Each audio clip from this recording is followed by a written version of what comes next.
Susan, do you want to make sure the audio on the video is share computer sound is on? I had put it on. Okay, just to make sure you haven't had any problems with Yeah, that. I checked. Yeah, when I did sharing, I put it on. Great. That little button on the bottom. Yeah, for me, Yeah. it's somewhere else now. It's the what? For me, it moved. Oh, So, yeah, Bruno's moved too. I don't know why. Every update that happens, and they're doing so many frequent updates because everybody's using Zoom now, I'll log in and be like, wait a minute, everything's different. And when I talk, Katie, I am not as smooth as you. You were very smooth this afternoon. oh, thank you. When she did it. She really was. I stumble a bit, especially since I haven't read the new one. And I probably should have read it through before I'm doing it now. So if you want to take a minute and read it now, I won't. Oh yeah, that's going to make a lot of difference. So Positive thinking, Leshen, positive thinking. Yeah, that's it. And I also, get confused with our slides. But she's a pro. She is a what do you call it, pro? We're still just us on here. Oh, you know what I did want? Oh yes, we are recording. Okay. So there's proof of the craziness. Yes, there's proof of craziness and proof of life and proof of but so far nobody else has gotten on. You've got to test the mic somehow. That's right. For the what? Oh, for the recording part? I'm just harassing you. She's giving you a hard time, Susan. Well, okay, then I have to stop sharing this and I have to share this and then play it. Oh, wait. Everybody, thanks for joining this summit presentation. Do you hear it? Not very well. Make sure that button is clicked. Okay, so for me, it's up on the top.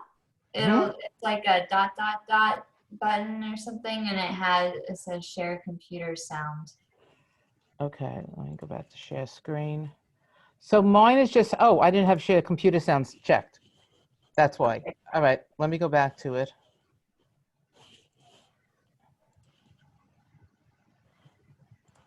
Hi, everybody. Thanks for joining this summit presentation about... Oh, I sound so silly. No, you don't. Okay. I listened to the very beginning, and I loved your intro. Actually, I really enjoyed it. Good. I forgot what I said. I'll get reminded in a minute. Yes. Okay, we have 2 people joined us. Welcome. All right, I won't give them any spoilers. No, no spoilers. And our presentation will start at 7:30. Not 7. Not 7. I was at 6:45. I was messaging Susan. Where are you? Are you coming? I know. I've done that 3 times. She's very prompt. Too prompt. Too prompt. Too prompt. Let's prompt. see, who do we have on in attendees? Oh, okay. Welcome our attendees so far. Let me open the chat box and say hello.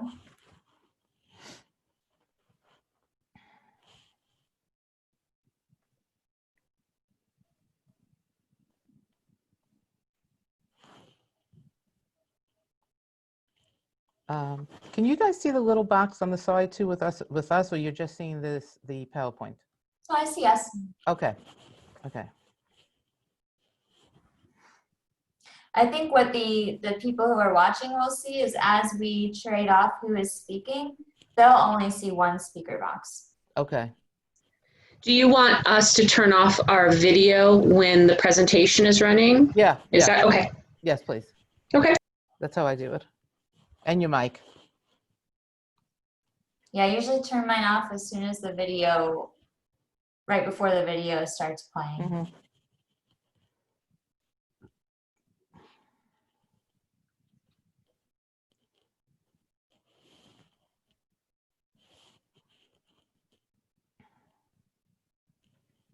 So welcome again to everybody who's joining us tonight. Or if you're in another part of the world, it might be another time of the day. Might be the middle of the night for you. Hopefully not. Hopefully not. Actually, if you're in California, it's 4:26. Decent. Yeah.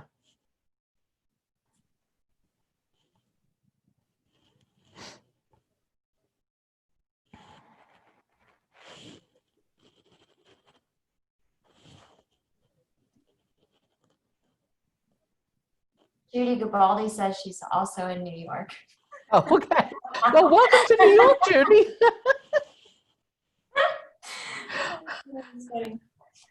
I feel guilty now that I'm still one here with sunlight. It's early here, Yeah. relatively. I have a little. There's also someone joining us from New Brunswick, Canada. Is it Brunswick Oh. or Brunswick? Yay, Canada. Where is that in Is that is that the west coast of Canada or the east coast? I'm not sure. Let me Oh. Google it. I'm terrible at Canada geography. I know where Montreal is and Toronto and Vancouver. That's it. I've only been to British Columbia is part of Canada, right? Yeah. Yes, I've been to It's, British Columbia. Yeah, that's like near where Vancouver is. Yeah. Yeah, that's Across my the favorite. water. Yeah, that's my favorite part. I Oh, love it's it. gorgeous. Oh, and the weather is so good over there. So good. And I like that in the summer it gets light like before 5 a.m. It's perfect for me. Yes, for you.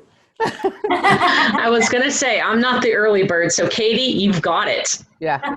You let us know how it goes, girl. All right. New Brunswick is over near Nova Scotia. It's right next to Maine. So it's on the east coast. Yeah, East Coast, right next to Maine. Very cool. Next to you. You're in Florida, Katie. How could anything be next to you? No, I said next to Maine. Oh, I'm sorry. I'm sorry. Ecuador. Someone is joining us from Ecuador. That's amazing. Cool. So Melissa, you'll have to do this whole thing in Spanish too. That's not a problem. This poor soul would not want to hear me do Spanish. I can ask where the church is, where the bar is, and where the bathroom is, and that's it. That's more than I can ask them what time it is and their name. That's it. Oh, I can do name too. Yeah. I'm a Spanish dropout from college. Oh, I never even tried it in college. I got through maybe 2 quarters. I barely made it through high school Spanish, so. Well, that is exciting to have people from all over, that's for sure. It is. That has been wonderful about this whole summit, is the number of people we've had from all over the world. I told my boss that it was like over 72 countries, and I'm not sure he believed me. I might need your backup, Susan. Okay. It's on here on the slide. Yep, we got it. Good. I'll just forward him the slide. Yeah. Take a picture with your phone when it comes up. Okay, we're going to start now. Hello, good evening. My name is Susan Leshin, and I am the Senior Director for Patient Program and Volunteer Services for the Marfan Foundation, the VEDS, and the LDSF divisions. I also want to introduce to you my colleague, Katie Wright, who is the Director of our VEDS division, and she will be posting in the chat box during this session tonight. So please keep her busy with lots of talk. Hello. I think everybody's heard me talking already, but it's really great to have you, and I will be posting relevant links in the chat box, and feel free to talk to me as much as you want. Okay, welcome to the third and final week of the International E3 Summit, Educating, Empowering, and Enriching Our Community, brought to you by the Marfan Foundation, its divisions, the Lois Dietz Foundation, the VEDS movement, and our partners in Europe at Midwestern. We thank you for making this summit truly historical. It is by far the Foundation's largest event, with nearly 2,800 registrants from more than 72 countries. We hope you have had an opportunity to connect with people from all over the world in the Hoover app, and that you can maintain these connections after the summit. As you surely know, you are not alone in this journey. We are very grateful to our presenting sponsors, Brigham and Women's Hospital and American Communication Construction. Before we start the presentation, I want to let you know that the International E3 Summit is a forum to provide an open discussion of issues related to genetic, aortic, and vascular conditions. Opinions stated in each of the talks are those of the speakers and not necessarily those of the Marfan Foundation or Midwestern. If you hear differences of opinions from speakers and want further clarification, please contact our help center at Marfan www.nscommunity.org/E3ask. Be patient as the volume of calls and emails are very high during the summit. Today, we are very fortunate to have Melissa Flint, Dr. Melissa Flint, present on stress. And we are very excited. I've known Melissa for many, many years and been very fortunate to work with her. Sorry, I went ahead too much. Before we move on to the presentation, though, I'd like to remind you to give us your feedback when the session is over. You can start right here in the session on the app, click on Rate, and then answer the survey questions. Your feedback helps us to continue to provide information that is important to you. Following the presentation, there will be plenty of time for your questions. Please put them in the Q&A section for the session in your Hoover app. We will do our best to answer as many questions as we can. Please try to ask your questions without giving personal details about your situation. And now we will start.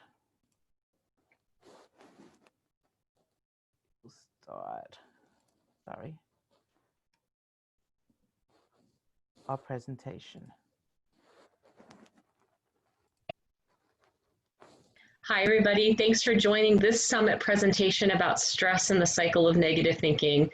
Oh my goodness, this is one we can all use some reminders about, myself included, as I was preparing both of the presentations I'm doing for you all this time around. There were many pieces that were good reminders for myself. So I'm right here with you guys as we talk about these things and remind ourselves about all these pieces of our mental health that helps us cope more with the things that are going on in our lives, emotionally, physically, medically, all those other kind of things. So today, stress and the cycle of negative thinking. So stress, obviously, just a quick thought about this, is a feeling, stress is a feeling of physical and or emotional tension. That's all it is. Stress has become such a monster in our lives that I think we just forget sometimes that actually stress in short bursts, like when we're in danger, is actually helpful.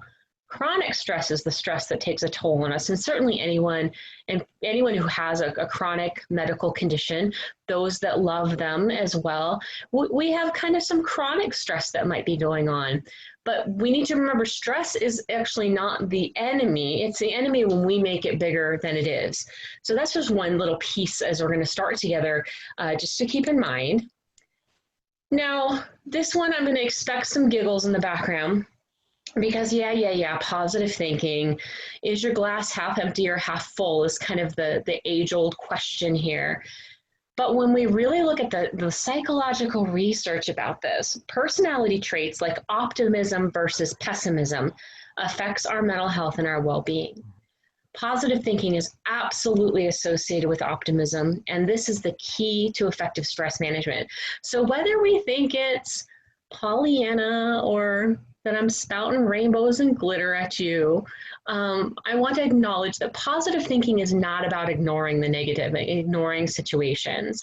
You just approach the unpleasant situations with a more positive approach, and that is absolutely doable, but it takes some mindfulness and some understanding of how we think and the messages that we talk about in our heads and to others, for sure.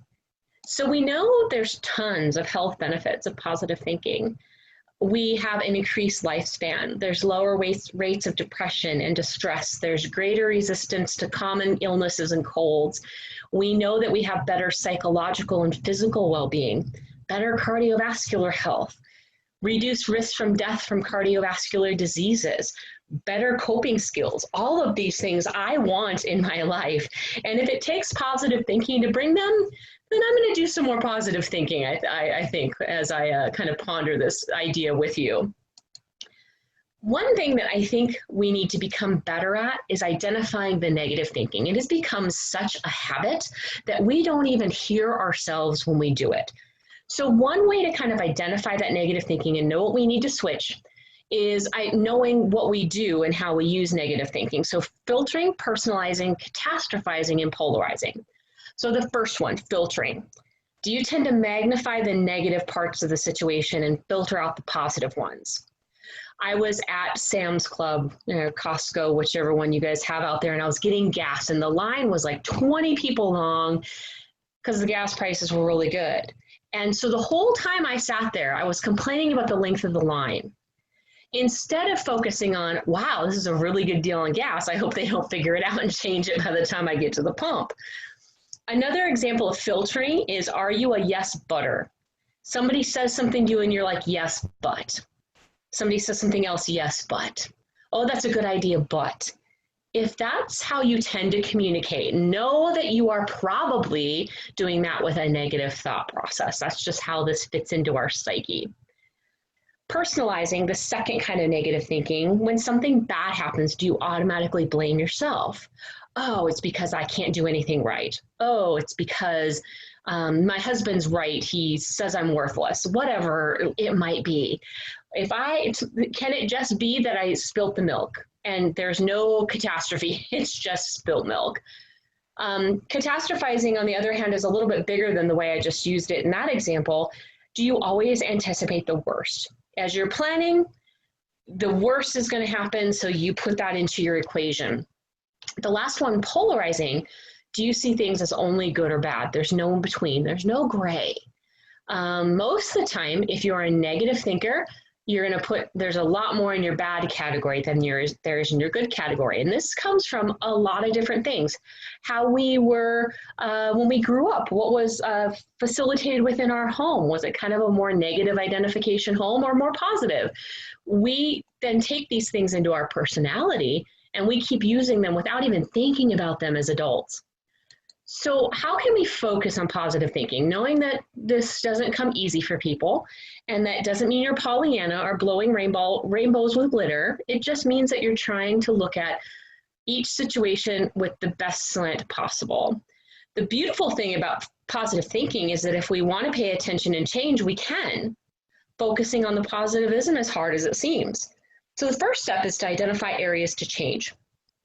Identify the areas in life that you usually speak negatively about. Is it work? Is it your health? Is it relationships? Now you have a starting point. Every time you think about those situations, what are you going to do to actively implement more positivity than negativity into that context? The first thing we can do is check yourself. I will check myself. I'm making that commitment to you all as well. Throughout the day, I'm going to stop. I'm literally going to evaluate what I'm thinking, and I'm going to ask, am I being positive? Great if I am. If I'm being negative, is it something I want to change? Because maybe it's not in that moment. Maybe it's just outside of the capacity for whatever is going on, but maybe not. Is there a positive spin that I can put on this, something to help my mental health instead of hurt it? And a good example of this for me was this beginning of all the COVID restrictions, right? Where you were quarantined, quote unquote, at home and all these things. And boy, there's a different slant to I'm stuck at home than to, man, I get some extra time with my daughter, we can really bond. I'm a prisoner in my home versus, gosh, I'm able to do something that helps the greater good and might help somebody else not get sick. Do you just see how it's kind of a very subtle switch? But it has to be done with intentionality, because I can guarantee you in those first days, I was talking like I was stuck at home. I was talking like I was a prisoner. So that's just one example on checking myself and how that might work. I will be open to humor. Oh my gosh, we have to be able to smile. We have to be able to laugh. We have to be able to just find something to appreciate in those difficult times. Can I find humor in everyday happenings? Almost every day. Laughing is a stress reliever. We actually we let out endorphins that only happen when we're laughing. They're the body's natural antidepressants. So instead of taking something from a bottle, let's do something much more naturally. And if it involves just being open to humor, then that's what I do. You know, sometimes during this quarantine, I've actually gone like on YouTube or whatever channel I might find videos, and I intentionally look up comedians because I just need 10 minutes where the world isn't quite as serious as it feels in the moment.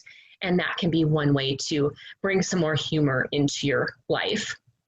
Healthy lifestyle, that's another commitment that we can make that leads into this idea of positivity. Exercise within your limits. Of course, seek assistance from your medical team for what's right for you. Take healthy breaks from stress. Make sure you're doing a healthy diet, because that obviously, as cliche as it sounds, if you're putting good fuel into your body's going to work better for you.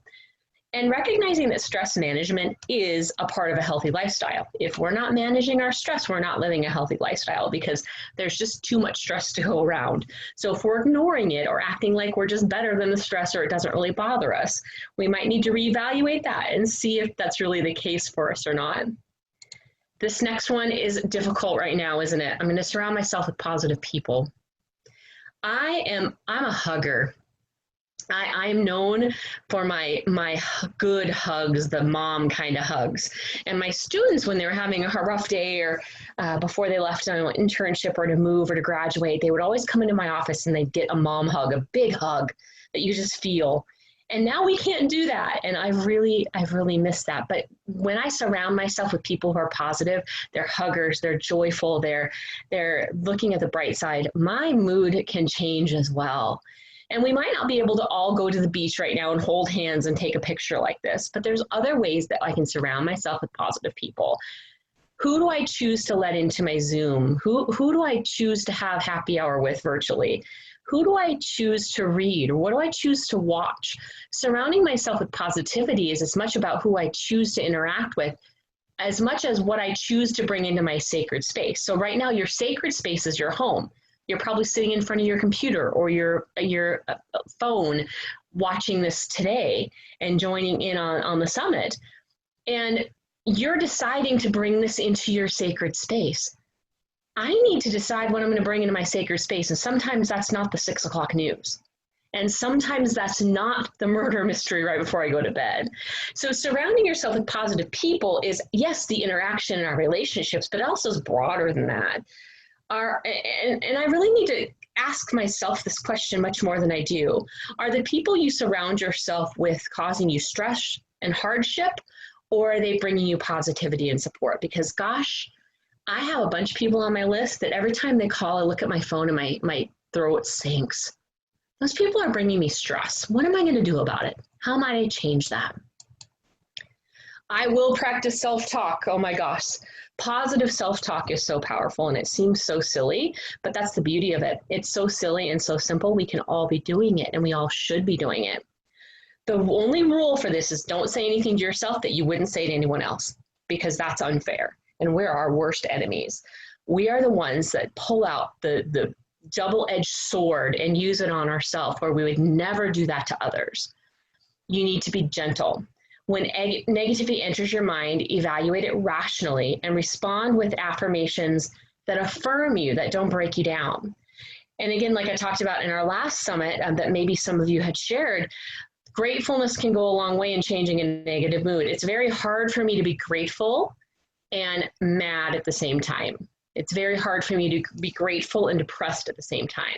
So I'm intentionally inserting those things into my life to help myself have more positivity and break the stress cycle that we are all in. So some of you might be sitting there going, yes, this was a little Pollyanna. Yeah, it was a little more rainbows and glitter than I expected. So I want to give you some really specific examples of how this works in real life. Negative self-talk, if you start with, I've never done it before. The positive thinking twist can be something as simple as just, I'm learning something new. When we went home and had to learn all these different platforms to be able to teach and do therapy and have office hours, I was definitely on the left side. Never done it before. I hate this, right? Then I had to actually decide to switch my mindset into, okay, this is something new. This can be beneficial. Considering everything going on, it's the smartest decision. That made, just even hearing how I speak about that probably gives you the hint of what it did to my emotions. The same thing can happen to you. It's too complicated. I'm going to tackle it from a different angle. Again, you can even hear in the way I'm speaking those things, the negative versus the positive. I don't have the resources. Necessity is the mother of invention. Let's figure it out. What's the old kids show, Bob the Builder? Yes, we can. Am I identifying the right show? Yes, you can. Just figure out how to problem solve. We've got such amazing tools within us and around us, and we often choose to sit and wallow in self-pity saying we can't get things done because we don't have the right tool, the right resources, or the right friends, or the right job, or the right church, or the right doctor, when in fact, all of those things are pretty much within our control. I'm too lazy to get this done. All right, I might have to reevaluate what's important to me to get this done, is another way to look at it. There's no way it'll work out, it never does. My biggest thing that I've instituted in my own life this last year has been the idea of plot twist. So I'm a negative thinker by personality. I will see the one rotten apple in the barrel of 100 beautiful ones. I'll see the one that's negative or that has some rot on it or doesn't look as pretty. And so what I've instituted in my own life is this idea of plot twist. When something doesn't go my way or something doesn't work out, I will literally out loud, often my daughter laughs at me, I'll say plot twist, because that wasn't what I was expecting, but I can work with that. Now, if I said plot twist and just sat down and pouted, that's a whole different story altogether. But when I reach an obstacle and I'm like, okay, this is not how I thought it was going to go, plot twist is kind of my new thing for myself. So if you'd like to adopt it, gosh, it works pretty well. It's too much of a change. This is a big one. Whenever we're talking about mental health stuff, we need to recognize that we inherently find it easier to do what we've always done. It's well practiced. It's rote memory. You just do it. But that doesn't mean that's what's the best for us. That's the problem, isn't it? So change does not always need to be the enemy. Change can actually be opportunity. But I really need to choose to look at it as opportunity. So it's too much of a change. Let's take a chance. Let's see how it goes, kind of being a little bit more open-minded. I don't know if any of the rest of you will relate to this, but I certainly am a bit of a micromanager and I like to have control. So my daughter decided to help me out with the housework a few weekends ago when I was doing sessions with my patients on a Saturday. And she came out and she was so proud. And all I could see was that when she swept, she pushed the stuff into one corner. And when she mopped, she didn't get that same corner. And the trash was only taken out in a couple rooms. And all this negative stuff came out. And she was standing there and she was so proud because she had helped. And I really needed to make a decision in that moment. Was I going to say, oh gosh, we didn't get this corner, we didn't get the trash? Nope, I needed to look at it as, okay, this is a change. It's not exactly how I would have done it, but I'm teaching her. That's one of my jobs. And I needed to show her appreciation for what she did instead of maybe making it appearing to make me angry or that I was unhappy with the job that she had done. I'm negative though by nature in a way, and I was really leaning towards the, oh gosh, now I just need to go back and do it again myself, which would have made her feel awful and me hopefully feel even more awful later on before I had to go back and apologize. And it was really a moment of choice. Okay, changing the guards, not exactly the way I wanted it. Maybe I could even use the plot twist claim there. Honey, thank you so much for helping. I know that you didn't need to do that. And I so appreciate you just pitching in. Was a whole different message than the message that was going through my head of, great, now I just need to figure out what's not done versus what's done, and my micromanagement coming in. So there's a million ways to apply this. There's no right or wrong way either. And I want to let you guys know that this too is not a fail or do everything right kind of thing. It's not black and white like that. That if I choose to put more positive thinking in my life to really combat the stress, the anxiety, that negative thinking cycle that we get into that just fuels itself and it's on fire fueling itself. If I make a small change and even think about a couple of things in my day as more positive, it's not going to take very long for you to recognize in your body that you're feeling a whole lot better about the things you're choosing to be more positive about. Like I said at the beginning, this doesn't mean we ignore the bad, because guess what? We're humans, we live this life, and there's going to be bad stuff that happens all the time. What I'm choosing and I'm actively working on is trying to figure out how to not get stuck in the quicksand of that negativity, get in the quicksand of the stress and it's this kind of an idea of wearing my stress like a badge of honor, like somehow it fulfills me as a person when it doesn't, absolutely doesn't. Even if I make a few little changes, they're going to add up. I'm going to feel better. I'm going to know I have more control. I'm going to be more emotionally regulated, which is what if I'm really looking for control, that's what I should be looking for, emotional regulation versus the highs of the good and the super lows of the bad, kind of trying to make it a little bit more regulated in the middle. These are things that are within my control. And I had to decide and come to a decision and look at my life and say, I'm not going to sit back and continue to think that everybody else is inflicting the negativity on my life. I was accepting everything they were shoveling. And that now becomes my problem. So when I hear the negative, maybe on the job or, from a family member or a friend, am I going to jump into that quicksand, or am I going to stand on the edge and go, yep, I can imagine that would be really, really difficult. I wonder if, and kind of try and do some problem solving or some more positive thinking, because I sure have the choice to jump into the quicksand, and then I'm going to get stuck in the quicksand with the person. The quicksand meaning our negative self-talk. I need to stop jumping, and I need to stand on the edge a little more often on the solid ground with emotional regulation, because that's where I take control of my stress level. That's where I take control of my happiness. That's where I take control of acknowledging some of the bad stuff and go, okay, I'm going to have to manage that, and I'm going to figure out how. Right now, I need to figure out this piece of it versus conquering the whole picture, perhaps. That's an example of taking a little bit of positive thinking, and it'll become contagious. And some people might accuse you of being Pollyanna. Oh, you're always looking on the bright side of things, as if that's something negative. Isn't it funny? I've been told that as I've been really working on this. Oh, you're so Pollyanna about everything. Not at all. I'm very realistic about everything. I'm just giving myself the grace to be realistic that there's positive inside of every difficult situation. So here's an example. My mom has been really, really sick lately, and that's been hard with COVID and, not when you have to drop somebody off at the hospital ER and not go in with them. I'm sure some of you know exactly what I'm talking about. It's very, very difficult. And I'm sitting there in the parking lot after dropping her off at the ER one day, and I'm literally, it's 2 a.m. and I'm still in the parking lot waiting for a phone call. And at first, the tears and the negativity and the, oh my God, she's going to die and all this stuff. And then after about an hour, I'm jumped in the quicksand for about an hour. I was sitting there going, I'm right here. I'm so thankful that I can be here as close as I can. I'm within earshot if something is needed. I can pray. I can plan for how we're going to bring her home with more supports. I finally got into the point where I was thinking about some more of the positive components versus just wallowing in the self-pity. And negative thinking sometimes is self-pity. And even as a psychologist, I recognize we need to go there every so often and just have our pity party. The problem is that some people listening here, their pity parties may have been going on for the last 20 years. And that's a little extensive, right? You guys all have challenges that the average person can't even comprehend.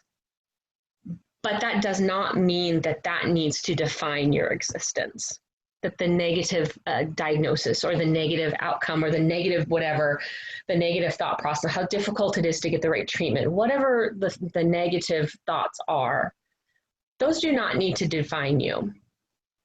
I worked with a person who had, oh my gosh, 10, 11 different really major medical diagnoses.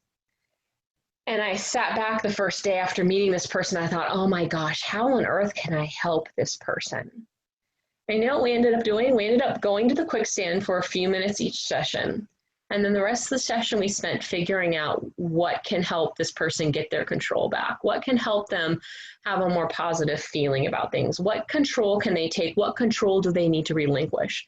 And it was a beautiful relationship of acknowledging the negative, but spending more time in the positive. And it didn't make the negative go away. The person still was very sick and was in fact dying as we were working together. It didn't make that go away. But I'm so thankful that we had that time together. And I think this person would be too, if we could talk to them now in this day. But we were able to acknowledge and not wallow and sit, because when we wallow in the negativity, depression creeps in, anxiety creeps in, negative personality characteristics that we might all have from old stuff that we haven't, looked at in our own lives creeps in. We start treating people poorly. People start not wanting to be around us because we're always the negative Nancy. All of those things start happening and none of them are helpful. None of them are helpful. So maybe positive thinking needs to be reframed because positivity has gotten such a bad rap. Maybe we just need to think of it as healthy thinking, as self-compassionate, healthy thinking. That might make it seem a little less Pollyanna, a little less glitters and rainbow, because the rainbow doesn't always have all its pretty colors. We need to look at the negative and assess it, and there's value in that, but there's no value in sitting in the negative. So hopefully, out of all those thoughts and some of my theoretical ramblings there, we've got enough to talk about for the next few minutes, and maybe just think about how we might transition from that kind of negative stuck space, that negative cycle, stress, negativity, and how we can just start to interrupt it. That's the first step. And then we start working with it a little bit more and becoming a little bit more mindful and aware, and then a little bit more. So it's not a dramatic change, it's small, it's over time, and before you know it, I bet you will find that you will tend to lean towards the more healthy thought process than maybe automatically succumbing to the negative thought process. Thank you guys so much for being here and for listening to these concepts, and let's chat and see where we go from there. Thank you all.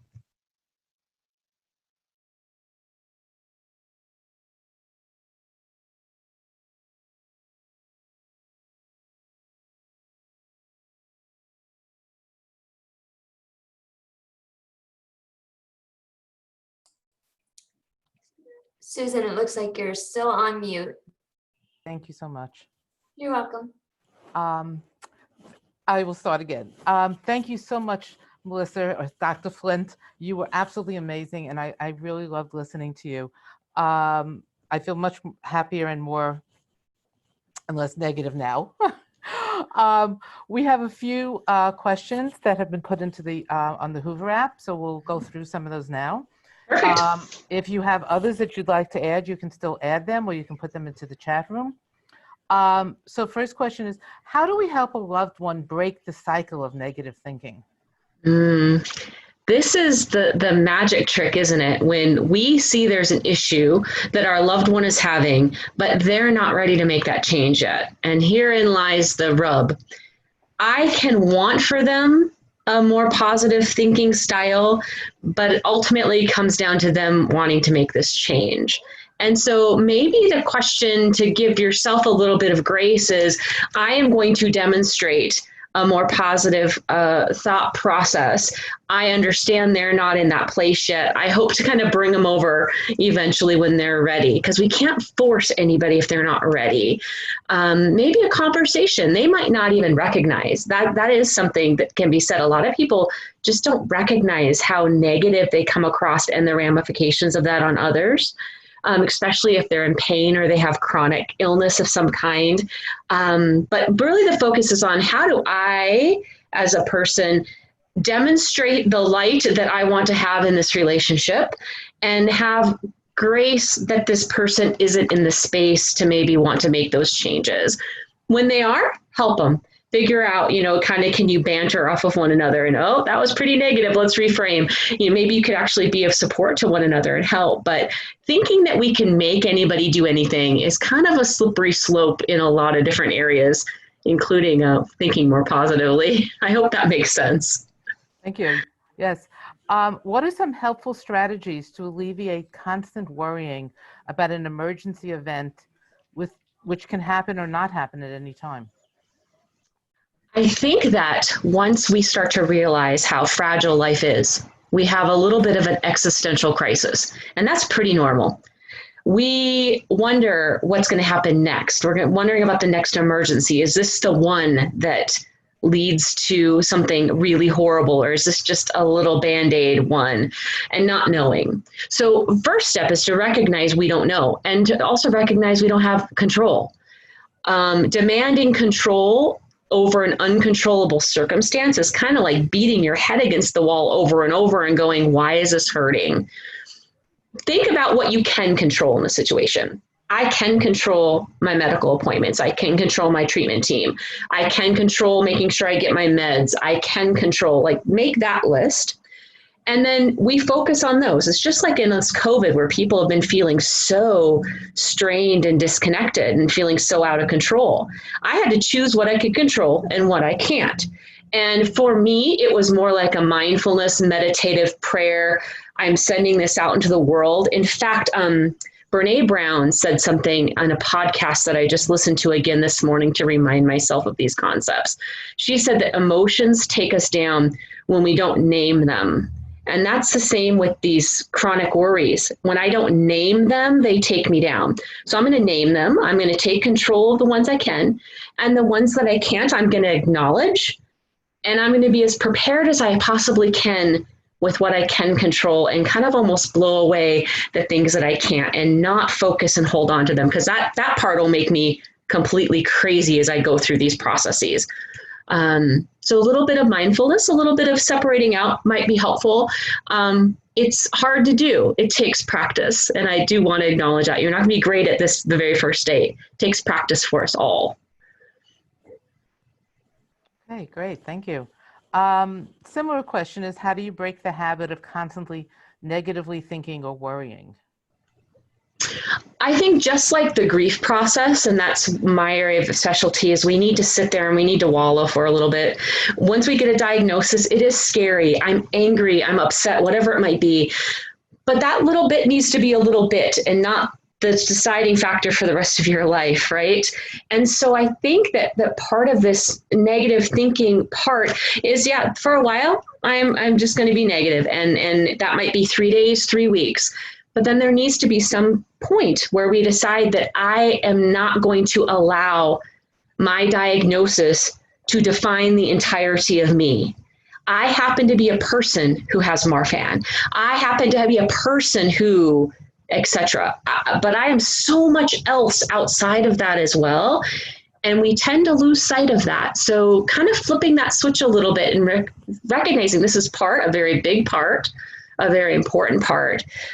But I can't be defined by that. That is not the entirety of who I am. So that might help mediate some of that stressful thinking as well. Okay, thank you. All right, I'm going to kind of paraphrase this one. This person is talking about having a 7.5-hour surgery and recovery with very few setbacks. But before they had the surgery, they were much easier for them to see the positive. And now afterwards, all they seem to do is see the negative in everything. Why does their attitude seem so poor and negative now? Not clinically knowing the person who submitted this question. Very good question. I'm going to go out and on a limb and say, I wonder how much of this is fear. How much of the negativity is actually fear? How much of fear drives so much in us, and it can drive negative thinking. It can drive depression. It can drive anxiety. And again, putting that out there to the air and acknowledging what it is can help us kind of grapple with it a little bit better. It becomes not this unknown enemy, but something we can actually work with. I think we need to acknowledge that anytime we have cardiovascular surgery of any kind, there's a very high comorbidity of depression and anxiety. It's almost as if they go hand in hand. And I think, Susan, we were talking about this a few weeks ago, that we're so surprised that more people don't have kind of mandatory mental health checkups and screenings as part of this process. You had a life-threatening event. It is very normal to stop and pause and go, oh my God, what have I been through? But now your decision that you're recognizing you're kind of falling into that negative, now it's your decision, am I going to stay in the negative or I'm going to start doing something differently because that's better for my health, better for my mental health, better for my relationships. And that is really a choice. And I don't think I necessarily made that super clear throughout the presentation. We can choose to stay negative. People live very negative lives and they're 95 and they're still negative. But I'm deciding I'm not going to do that. So perhaps even as you've reflected on your question, you're in a place of deciding that you're not going to do that. And this event isn't going to define the entirety of the rest of your life. Yeah, thank you. And we were talking about this the other day, and Yeah, it needs to be part of the protocol of having surgery. Is you would a think. look at what your mental health and perhaps even considering some medication to Yeah, help get yeah. over that hump. As a mother of a kid with Marfan, I am constantly worried about the future and her health. We are about to get her spinal fusion surgery, and I can't stop having negative thoughts. Any advice on how to control these thoughts? First of all, I see you as a mother. I can feel the angst even in your question about just wanting the best for your baby. No matter how old they are, they're still your baby. Some of the things we've talked about earlier might be helpful, like the choosing what you can control and what you can't. Prayerful meditation, release. I've had people who don't have a religious belief system do things like saging, where they speak out the things that they're anxious and worried about, and then they sage the room, kind of in a metaphorical cleansing of, I can't keep carrying this anymore. Your mama's heart, though, is going to be just broken until you see her up and doing well again. And I get that. So there's some of that is going to be very natural. So some of those worries are just going to be worries until you see her after surgery. What you can control, though, is that you have a great medical team, that you trust your providers, that you've made great relationships with the nurses, that you have a support system. If you have a religious belief system, that you have people praying, or if you don't, that you have people sending good thoughts and vibes to your whole family, not just to your daughter. There's those little pieces together can have a great deal of power. It's not going to make that surgery any easier, though. It just, anytime we release our children into the hands of others. And I remember that very well as I handed over my 6-month-old daughter for a major surgery. Whatever grounds you, positive affirmations, reading scripture, poetry, whatever you can do to not just be that person sitting and hearing that tick where a second lasts an hour in that waiting room. What can you do to fill yourself up so you can be the best you for her during her recovery? I hope some of those things just might help. And my heart is with you, and you've got this. Absolutely. This is an interesting. How can I better respond to someone who knows some of my ailments and asks me something like, "Wow, with all you go through, how do you stay so happy and cheerful?" I never know what to say other than I have to. Oh my gosh, that is such a funny phenomenon, but it's so true. It's kind of like after a person has experienced a deep grief and maybe a wife has lost their husband, and a week later somebody says, "You look so good." What does that have to do with anything? My heart's broken, I'm in pain, right? And so when people do this, I think they're trying to acknowledge gracefully, but they're not doing it in such a graceful way. So your graceful response might be something like, we all carry our burdens, and our choice is how we're going to deal with that. Or, you know what, for me, I need to think on the positive side. And, I hope that at some point that might be a blessing to someone else. Whatever your thought process is about it, kind of point out that that's been your choice to do that, because a lot of us aren't naturally inclined. I am not naturally inclined to look at the glass as half full. I am a half empty girl at my soul. So it's a decision to not do that. Sounds like you might have made that decision already and are just kind of surprised when people bring it up. Or maybe you could just acknowledge and thank them for, these burdens are heavy. And I appreciate you saying that it looks like I'm handling it well. But you know what? One thing I could use some help with, maybe that could actually be twisted into a way that they could actually help you in times that you might need it. But it is a funny conversation people have with us. It's just, at least they're acknowledging and they're trying. I will give them points for that every day. But keep being positive. Hopefully lots of people see that. In the last talk that we did about self-compassion, there was a line in there that I said something to the effect of, I need to treat myself as I want the world to see they need to treat me. And that's very much the same with positivity. If I want to attract that, I need to be practicing that. You're clearly practicing it. So well done, you. Yeah, absolutely. Don't let others bring you down. I suffer from PTSD and depression from a very traumatic surgery last year. I get therapy, meds, and soon entering my third year not being able to work. At this time, my family-in-law is going through a rough medical challenge, cancer, and it's reactivating some of my PTS symptoms and my depression. How do I distance myself from this heavy negative environment and not feel guilty? We would unpack that in session for sure. I'm going to try and make it succinct for here. I hope you're doing your own work in therapy. It sounds like you have had a heck of a journey, and nobody is really prepared to deal with some of those things alone. So having a counselor can be enormous. I wonder if you're wanting to distance because it's too scary to go there, because you haven't kind of done some of your own stuff. When I teach my students, I tell them we need to deal with the junk in our trunk, whatever we carry, that's going to come out and affect our relationships with others, namely our patients in that case. But it sounds like there's something going on where you're actually fearful of engaging because it's re-triggering you.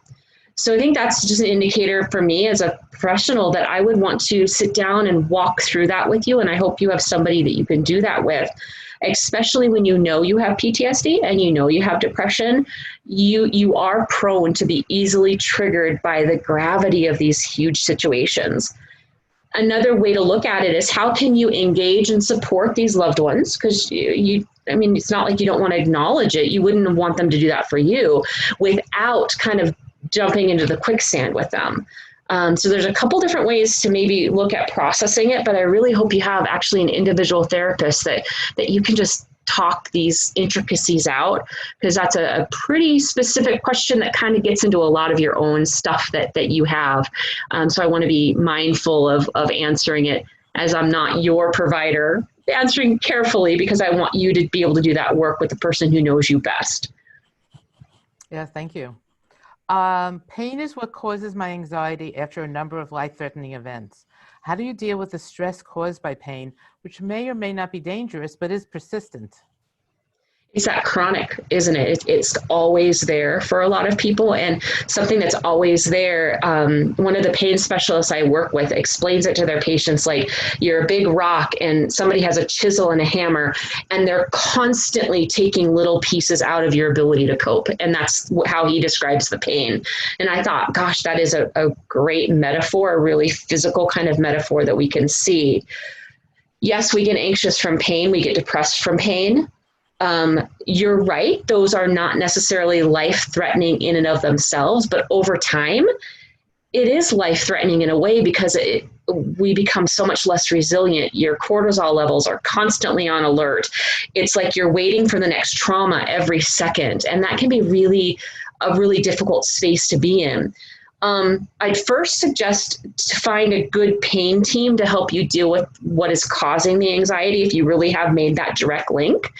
But I'd also encourage you to consider that the anxiety is coming from something else, that the pain is the obvious trigger, but what else is going on kind of in your head, heart, soul environment that might also be contributing to that anxiety.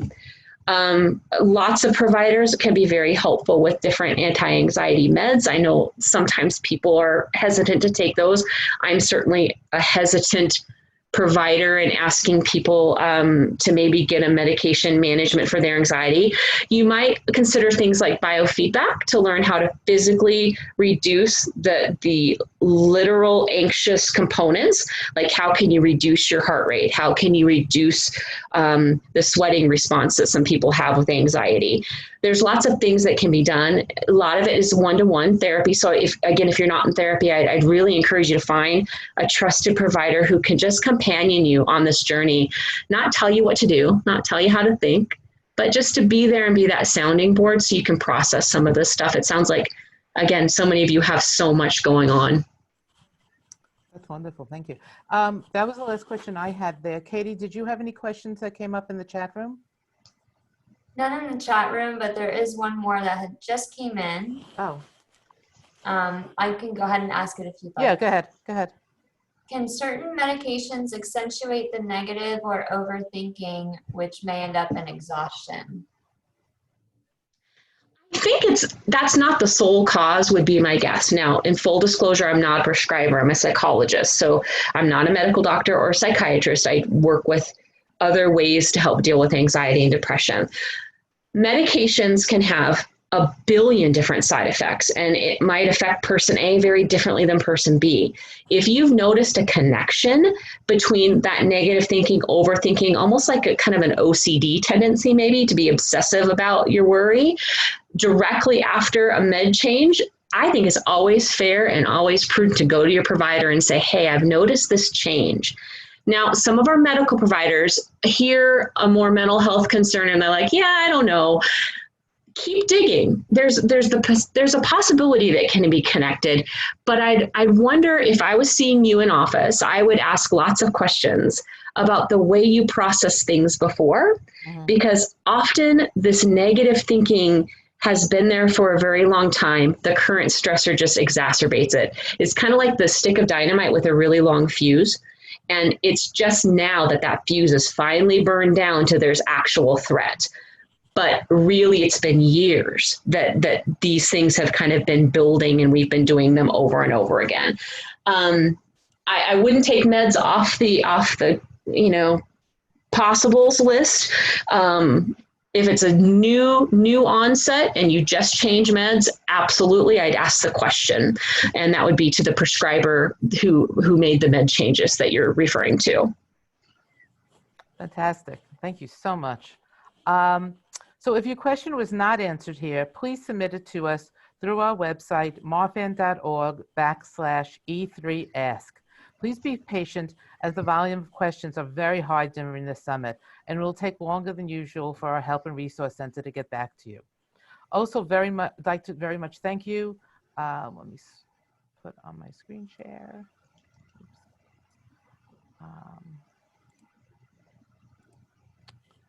Okay. Susan, while you're screen sharing, can I share one more thought that just came to my head? Absolutely.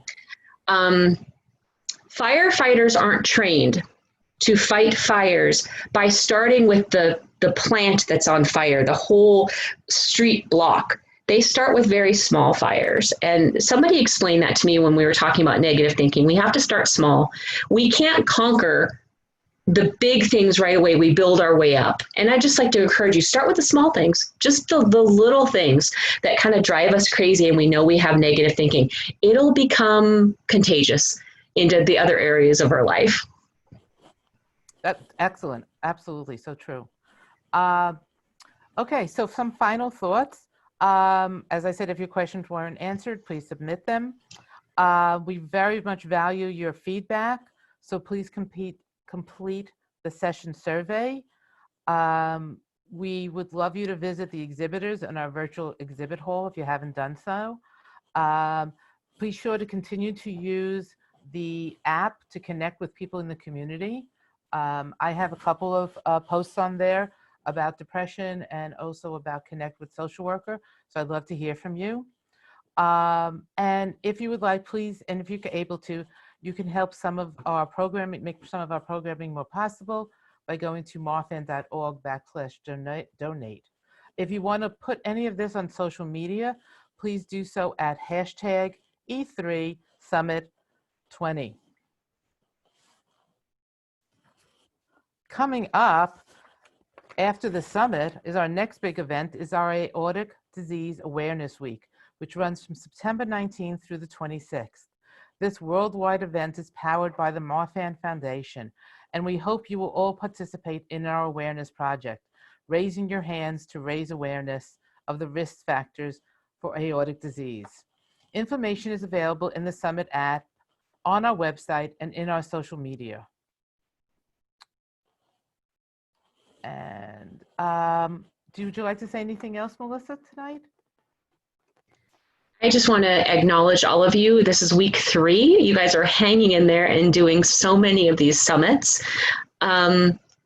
Just value yourself, honor yourself. You guys, each and every one of you have your own story. And it's amazing the power that we can have with our mental health when we choose to attack those stories with more positivity, getting help for our depression, whatever the case might be.